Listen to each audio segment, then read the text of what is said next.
ओम शांति। आज की मुरली है 22 अप्रैल 2026 की। बाबा कहते, मीठे बच्चे, तुम बाप की याद में एक्यूरेट रहो तो तुम्हारा चेहरा सदा चमकता हुआ खुशनुमा रहेगा।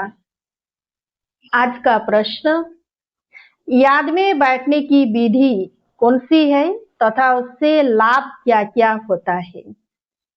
उत्तर है, जब याद में बैठते हो तो बुद्धि से सब धंधे धोरी आदि की पंचायत को भूल अपने को देही यानी आत्मा समझो। देह और देह के संबंधों की बड़ी जाल है।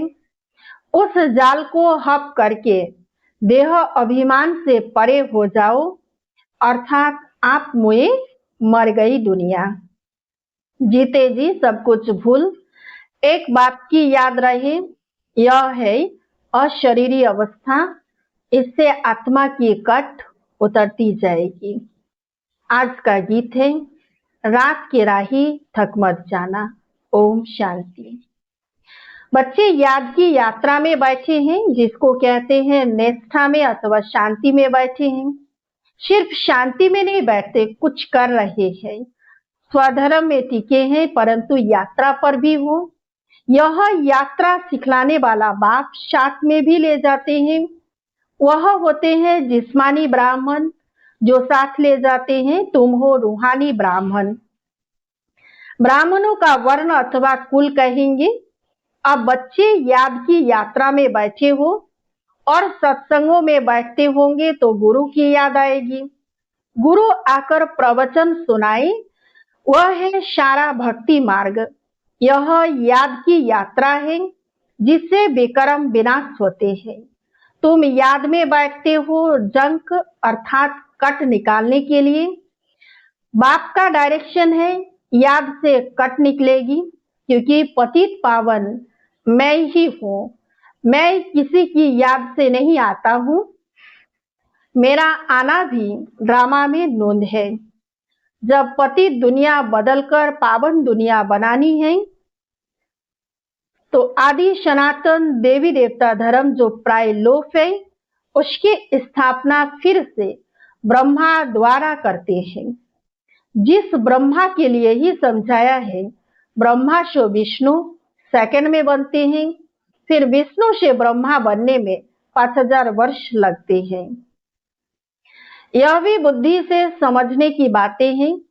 तुम जो शूद्र थे, अब ब्राह्मण वर्ण में आए हो। तुम ब्राह्मण बनते हो तो शिव बाबा ब्रह्मा द्वारा तुमको यह याद की यात्रा सिखलाते हैं।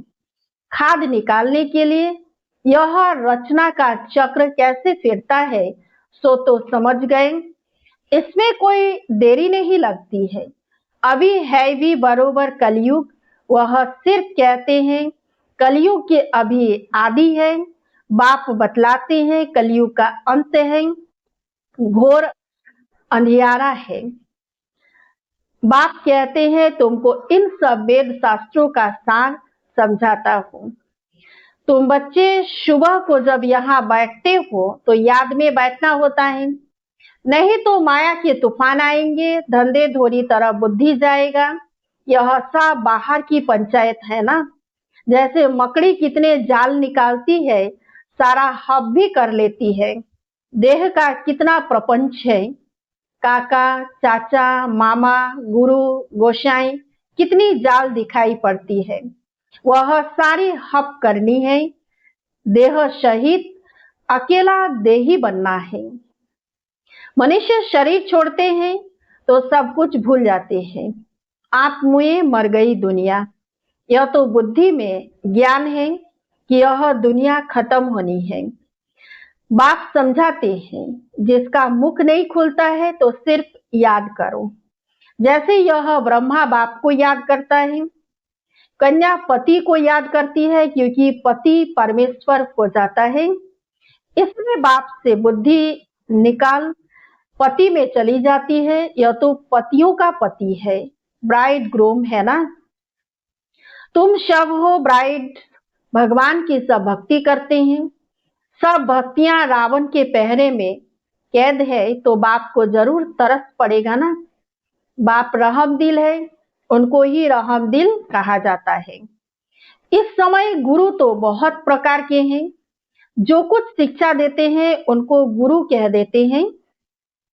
यहाँ तो बाप प्रैक्टिकल में राजयोग सिखलाते हैं। यह राजयोग किसी को सिखलाना आएगा ही नहीं परमात्मा के सिवाय।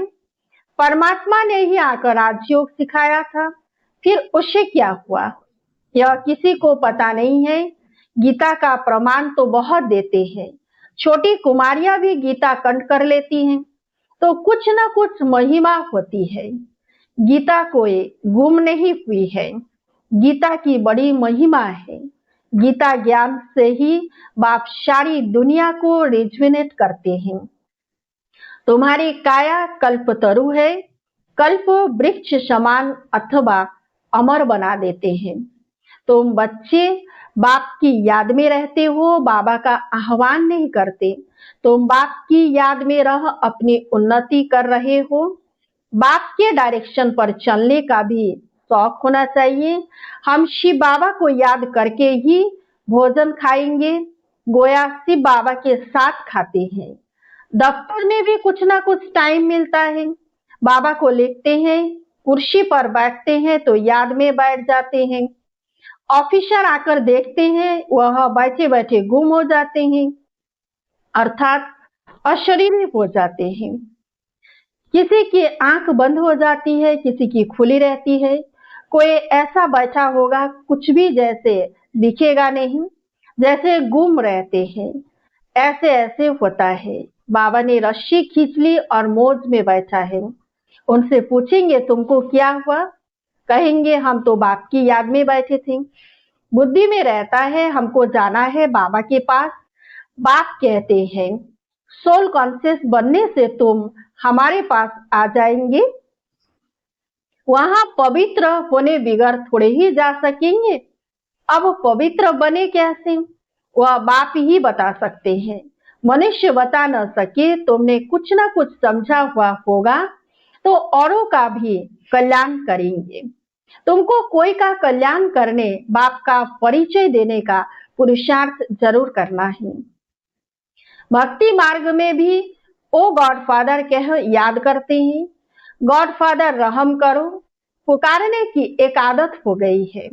बाप तुम बच्चों को अपने समान कल्याणकारी बनाते हैं। माया ने सबको कितना बेसमझ बना दिया है।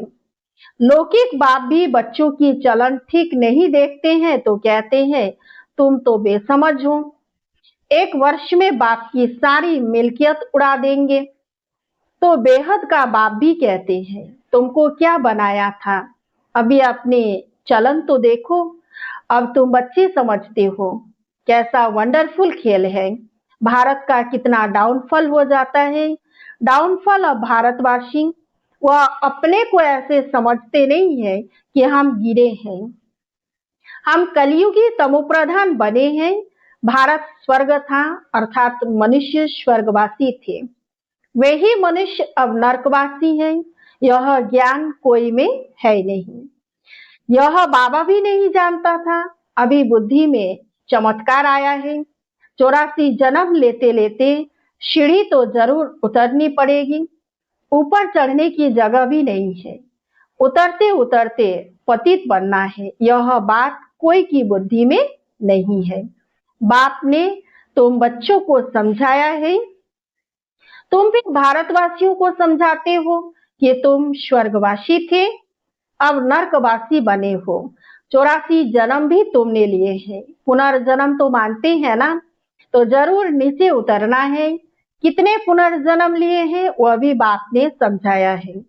इस समय तुम फील करते हो हम पावन देवी देवता थे, फिर रावण ने पतित बनाया। बाप को आकर पढ़ाना पड़ता है।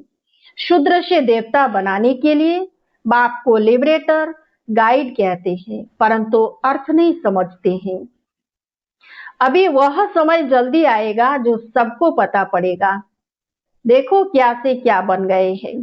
ड्रामा कैसे बना हुआ है। किसी को स्वप्न में भी नहीं था कि हम लक्ष्मी नारायण जैसा बन सकते हैं। बाप कितना स्मृति में ले आते हैं। अब बाप से वर्षा लेना है तो श्रीमत पर चलना है, याद की यात्रा की प्रैक्टिस करनी है। तुमको मालूम है कि पादरी लोग पैदल करने जाते हैं, कितना साइलेंस में ऐसे चलते हैं।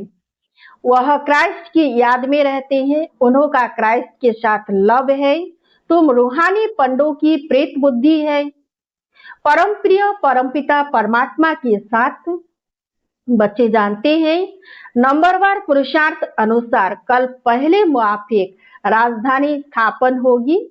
जितना पुरुषार्थ कर श्रीमत पर चलेंगे, बात तो बहुत अच्छी अच्छी मत देते हैं, फिर भी ग्रहचारी ऐसे बैठ जाती हैं जो श्रीमत पर चलते ही नहीं हैं।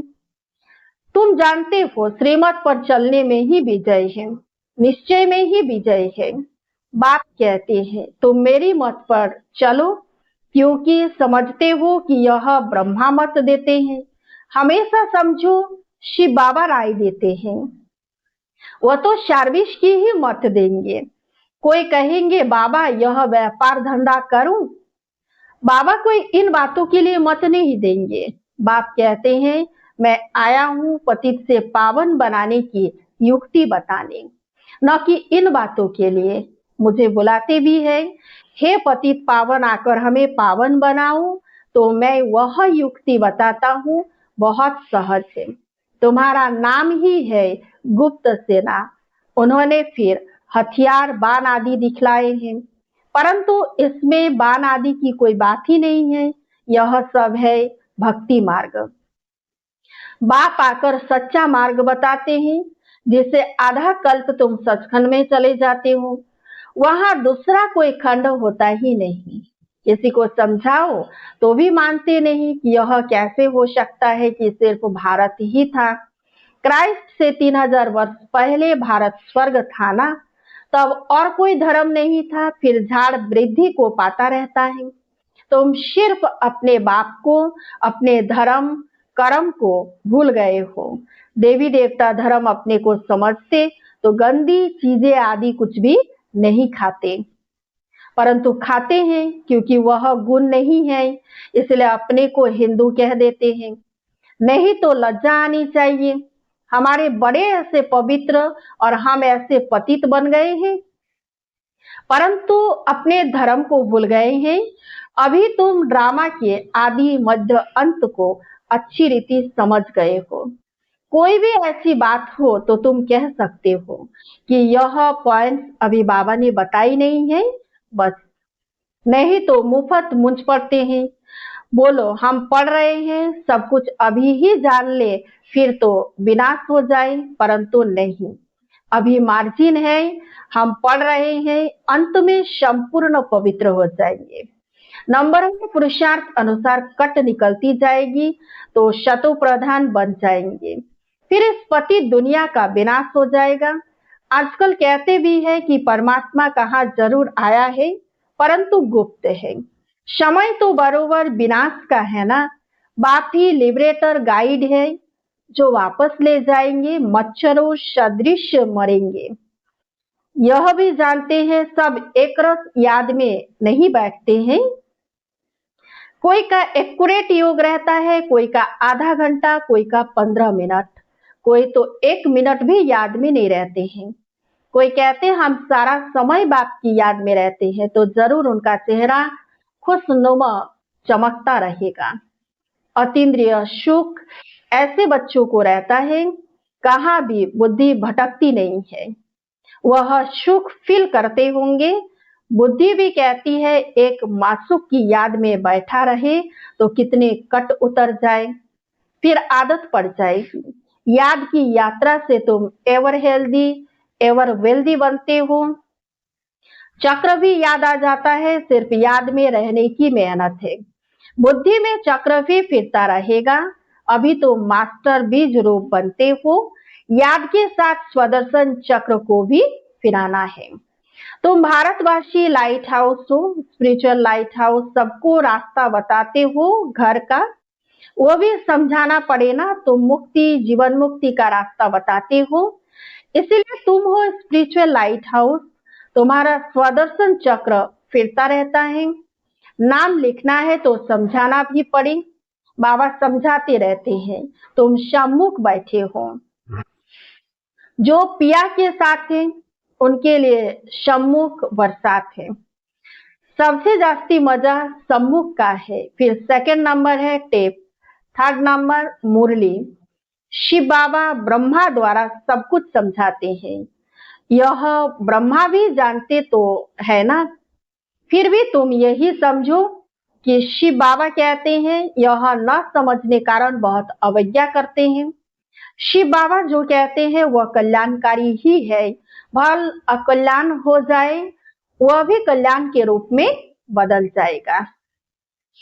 अच्छा, मीठे मीठे सिकिलधे बच्चों प्रति माता पिता बाप दादा का याद प्यार और गुड मॉर्निंग। रूहानी बाप की रूहानी बच्चों को नमस्ते।